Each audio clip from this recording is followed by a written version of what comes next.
जय श्री राम, हर हर महादेव। आज श्रावण मास शुक्ल पक्ष की 9वीं तिथि है, कल 10वीं तिथि है। बहुत सारे लोगों का बहुत अजीब अजीब सा प्रश्न मिलता है मुझे, जिसका आज मैं कुछ उपाय बताऊंगा। सबसे पहली बात तो ये है कि आप तीर्थ के लिए कोई समय सुनिश्चित ना करें कि हम इतनी उम्र के हो जाएंगे तो तीर्थ करना शुरू करेंगे। जब भी आपको मौका मिले, जिस उम्र में मौका मिले, तीर्थ कर डालिए। सिर्फ तीर्थ करने से पहले गुरुमंत्र जरूर ले लीजिए। बिना गुरुमंत्र के तीर्थ करना बेकार है। और जब भी तीर्थ पे निकलें तो पति पत्नी दोनों ही निकलें, क्योंकि बिना जोड़े के भी तीर्थ बेकार होता है। जिन लोगों ने शादी ही नहीं किया उनका तो अलग बात है, लेकिन अगर आपने शादी की है जीवन में तो बिना जोड़े के कभी भी तीर्थ करने मत जाइए। दूसरा, जीवन का सबसे महत्वपूर्ण कार्य एक और भी है, गोदान।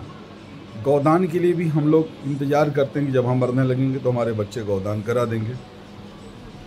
अक्सर देखा जाता है कि एकदम वृद्ध लोग जब आपा खो देते हैं, जब एकदम अपने आप को भी नहीं पहचानते हैं, तो गोदान कराया जाता है। गोदान कोई मरने की लास्ट प्रक्रिया नहीं है। गोदान एक विधि है, एक आपके जीवन का महत्वपूर्ण कार्य है। इसलिए आप जो है गोदान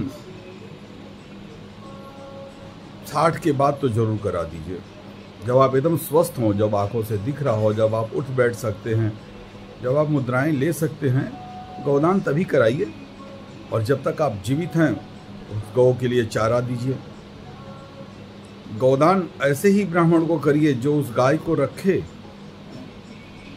आप उसकी कुछ सेवा कर सकें, कुछ साल उसकी सेवा कर सकें, तब वो भवसागर से आपको पार उतारेगी। ये नहीं कि आप अंतिम समय में गोदान आपके बच्चे करा रहे हैं, उससे आप भवसागर से पार हो जाएंगे। बिल्कुल गलत है।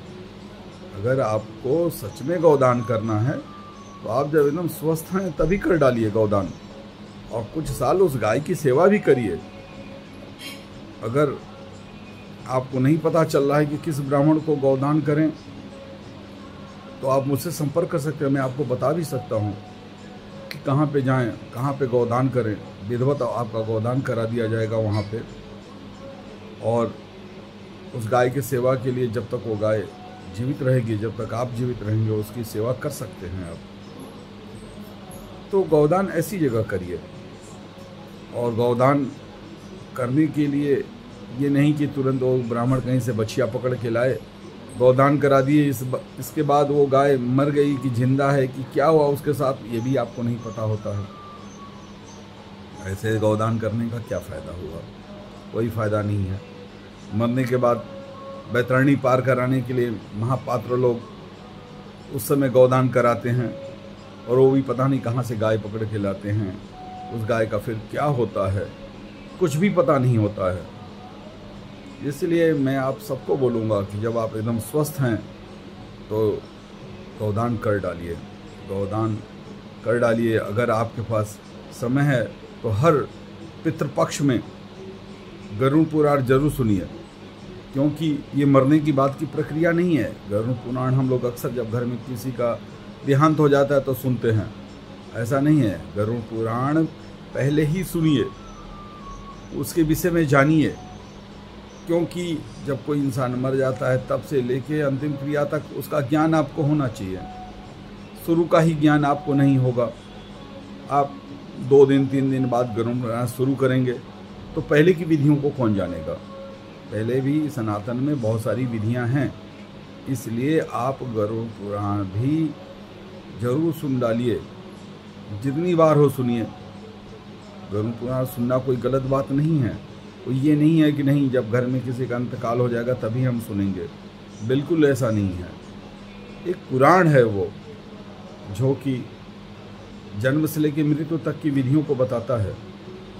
उसको भी जरूर सुने आप। आजकल तो YouTube पे हर जगह उपलब्ध है। आपको YouTube के माध्यम से ही सुनना है। घर में कोई पोथी पत्रा रख के ब्राह्मण बुला के नहीं सुनना है, लेकिन गरुड़ पुराण का पूरा ज्ञान आपको पहले ही हो जाना चाहिए जब आप अपने जीवन में हैं, क्योंकि तभी आप अपने बुजुर्गों के लिए वो क्रिया कर पाएंगे। इसलिए 2 चीज़ जरूर कर डालिए। तो गरुड़ पुराण का ज्ञान आपको होना चाहिए। दूसरी बात की, अगर गोदान करना है तो उम्र से ही कर डालिए।